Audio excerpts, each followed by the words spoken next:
नमस्कार साथियों, class again सबकी कक्षा में आप सभी का स्वागत है। साथियों, आज के इस वीडियो में हम लोग बात करने वाले हैं ऑपरेशन सिंदूर के दौरान पाकिस्तान के 6 एयरबेस को तबाह करने के बाद पूरी दुनिया में चर्चा में बने रहने वाला भारत का सुपरसोनिक क्रूज मिसाइल ब्रह्मोस।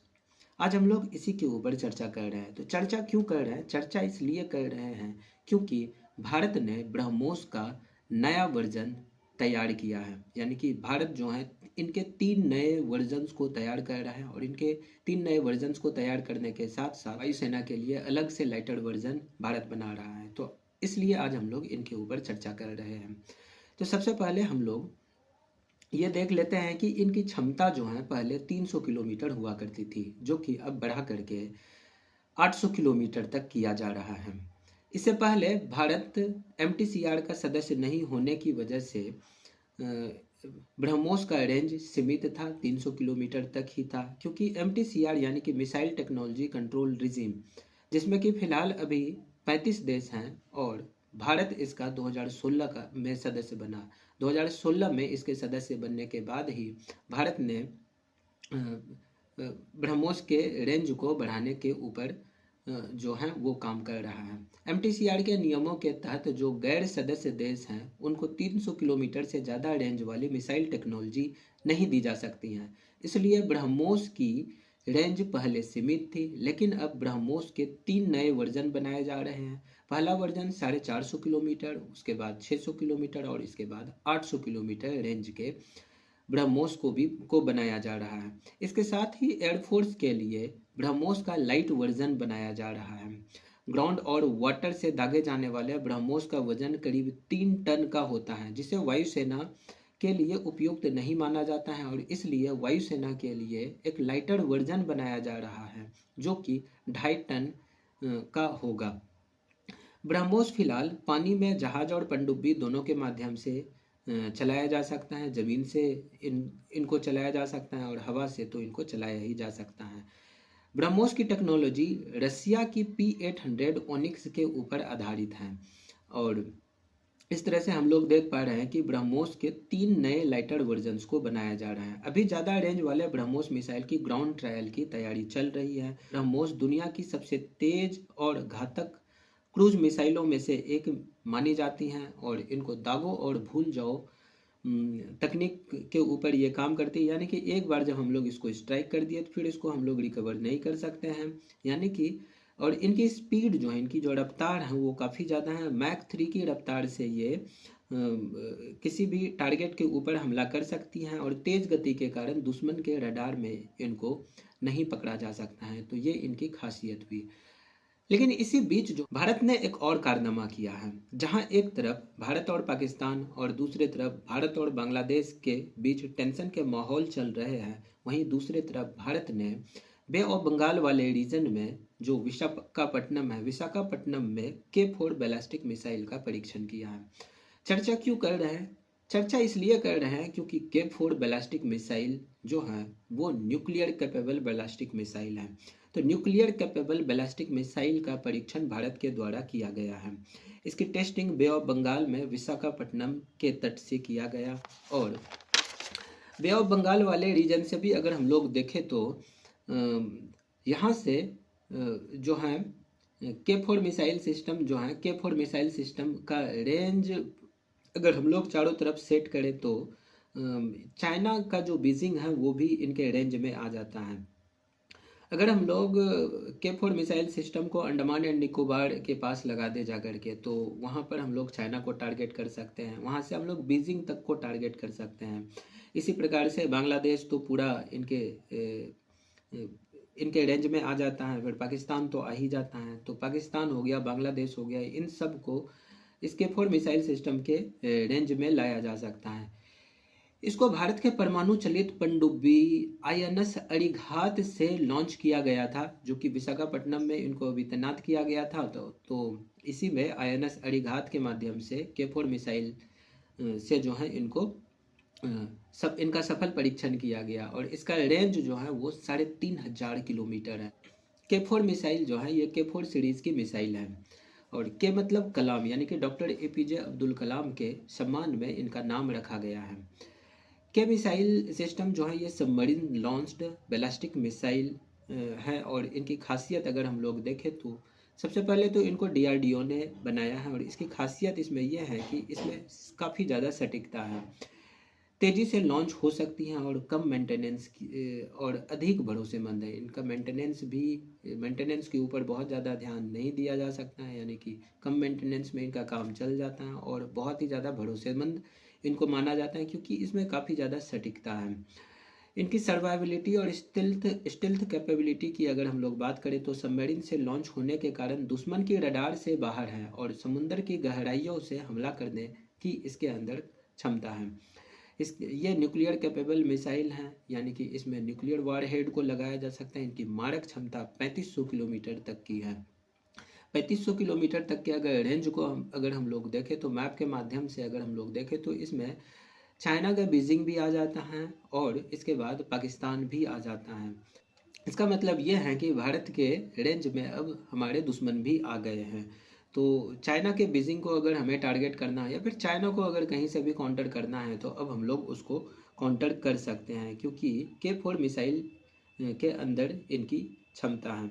इससे पहले अगर हम लोग देखें तो भारत K4 मिसाइल को बहुत पहले ही परीक्षण करने वाला था, लेकिन हम लोग बीच बीच में देखते रहते थे कि चाइना अपने स्पाई शिप्स को बे ऑफ बंगाल वाले रीजन में भेज देता था इस नाम पे कि ये सर्वे करने आया हुआ है, लेकिन ये उनके स्पाई शिप्स हुआ करते थे और भारत द्वारा लगातार इनके ऊपर नोटम भी जारी करते रहता था।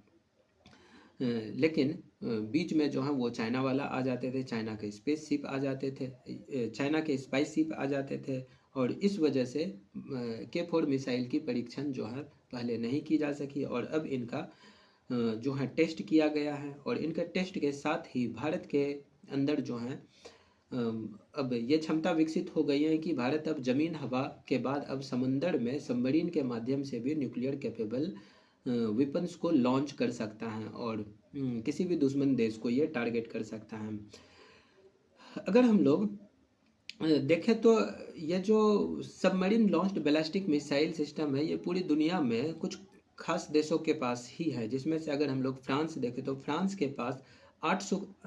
के पास 8000 किलोमीटर तक की रेंज वाली न्यूक्लियर कैपेबल ये SLBM जो हैं सबमरीन लॉन्च्ड बैलिस्टिक मिसाइल हैं, जिनकी रेंज 8000 किलोमीटर तक की है और इसका नाम है M51। इसके बाद यूके की बात करें तो यूके के पास ट्राइडेंट 2 D5 नामक जो है SLBM है, जिनका रेंज 12000 किलोमीटर तक की हैं, और इसी ट्राइडेंट 2 D5 का इस्तेमाल जो है USA भी करता है, अमेरिका भी इसी मिसाइल का इस्तेमाल करता है। इसके बाद रशिया के पास एक बलावा करके हैं जिनका रेंज 10,000 किलोमीटर तक की है, और सिरनेवा करके हैं जिनका रेंज 11,500 किलोमीटर तक की बताई जाती है। और इसके बाद पाकिस्तान के पास तो नहीं है, लेकिन चाइना के पास जो है JL2 नामक SLBM है जिनका रेंज 7,000 किलोमीटर तक बताया जाता है।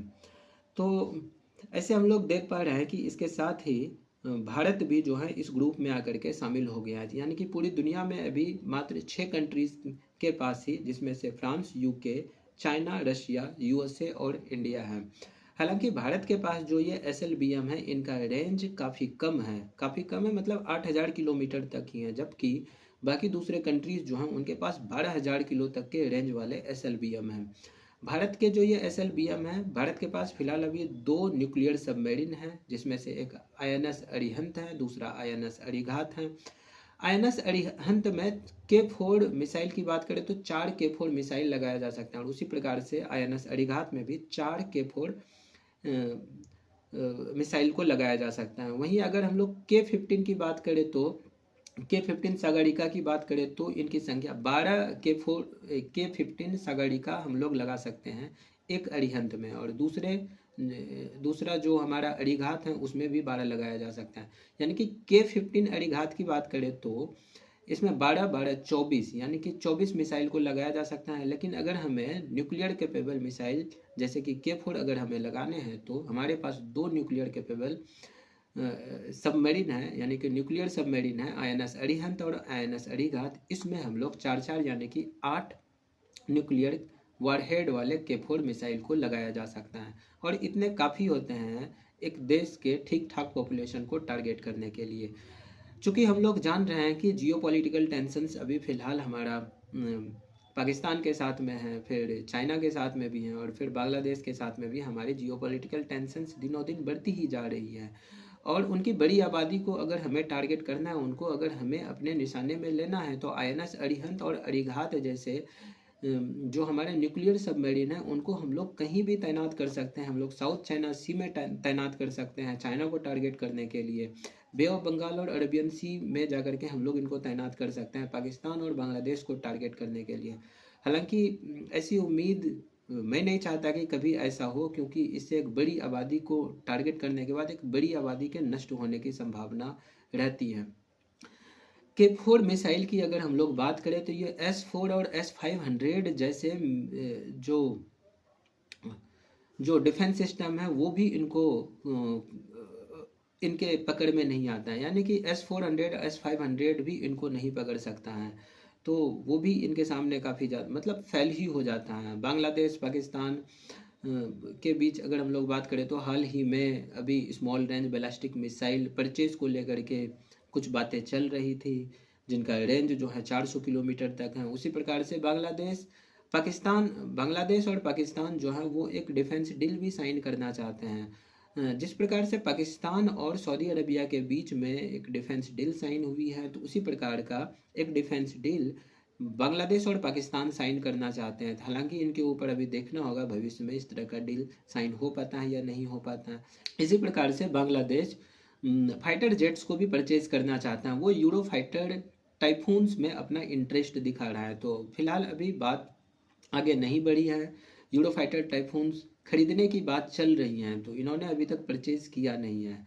और इन सब चीज़ों को अगर हम लोग देखें तो अपने नॉर्थ ईस्ट इंडिया जो है वो काफ़ी ज़्यादा तो खतरे में आ जाएगा। अगर हम लोग बांग्लादेश के पर्सपेक्टिव से देखें तो बांग्लादेश के रेंज में जो है वो हमारा नॉर्थ ईस्ट इंडिया आ जाएगा। तो ये हमें देखना होगा कि भारत इन सब चीज़ों को कैसे टैकल करता है। भारत के सामने अभी काफ़ी सारे चैलेंजेस हैं, और उन चैलेंजेस में बे ऑफ बंगाल से लगता हुआ जो बांग्लादेश है वो हमारे लिए एक बड़ा चैलेंज के रूप में उभर के आया है। जब से बांग्लादेश में सत्ता परिवर्तन हुआ है, सत्ता परिवर्तन होने के बाद बांग्लादेश की तरफ से खतरा जो है भारत की ओर देखा जा सकता है।